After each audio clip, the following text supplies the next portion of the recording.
స్కూల్లో ప్రిన్సిపాల్ అందరికీ ఒక మెసేజ్ పోయింది, ఏమని? కేవలం తల్లులను మాత్రమే అనుమతించండి.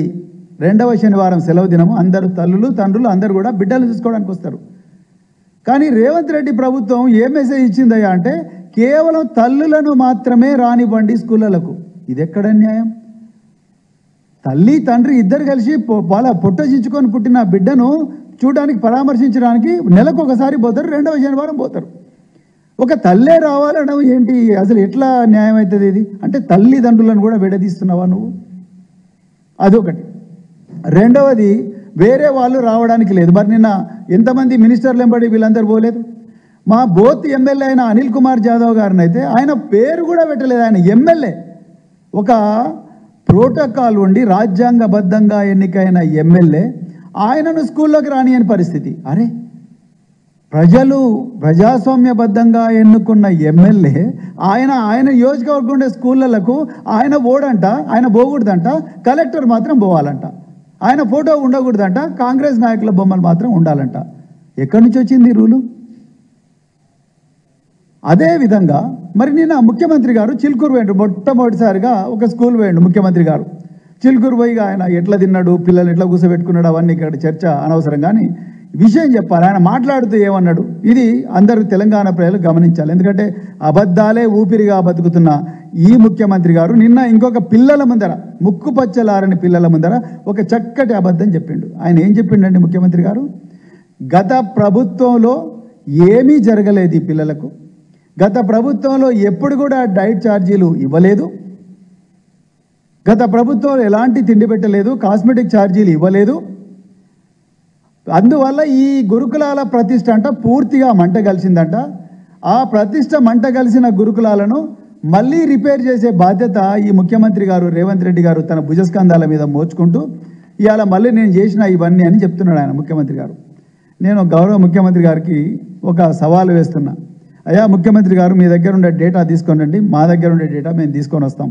ఇద్దరం కలిసి మీరు ఏ తెలంగాణ అమరవీరుల స్తూపం ముందరైతే మా ఎమ్మెల్యేలను మా ఎమ్మెల్సీలను వాళ్ళు రాజ్యాంగబద్ధమైన డ్యూటీకి అసెంబ్లీకి పోతుంటే అడ్డుపడి అరెస్ట్ చేసినారో అదే అమరవీరుల స్తూపం దగ్గర అమరవీరుల ఆత్మల సాక్షిగా డిబేట్కి కూర్చుందాం రాండి. మీరు ఏమన్నారు? కేసీఆర్ గారు డైట్ ఛార్జీలు పెంచలేదు అన్నారు. నేను నా దగ్గర డేటా ఉన్నది ఇస్తా, ఎందుకంటే నేను ఆ సిస్టంలో పనిచేసినా కాబట్టి. అన్ని సంక్షేమ హాస్టల్, ఓన్లీ సాంఘిక సంక్షేమం కాదు.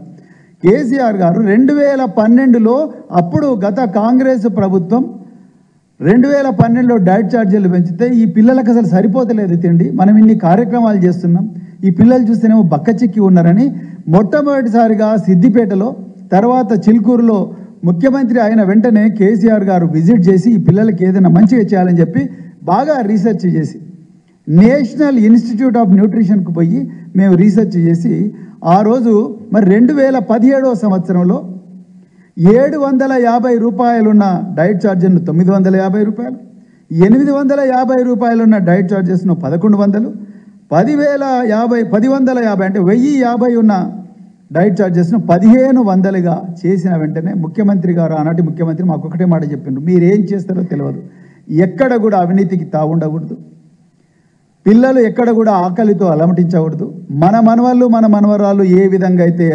క్షేమంగా చెంపలుబ్బి చక్కగా ఆరోగ్యంగా బతుకుతూ ఉన్నారో ఆ విధంగా ఈ పిల్లలను తయారు చేయాలంటే రాత్రింబవళ్ళు నేషనల్ ఇన్స్టిట్యూట్ ఆఫ్ న్యూట్రిషన్ చాలామంది న్యూట్రిషన్లు అందరినీ కూర్చోబెట్టుకొని సంక్షేమ భవన్లో వాళ్ళందరితో చక్కటి మెను ఒకటి మేము తయారు చేసినాం.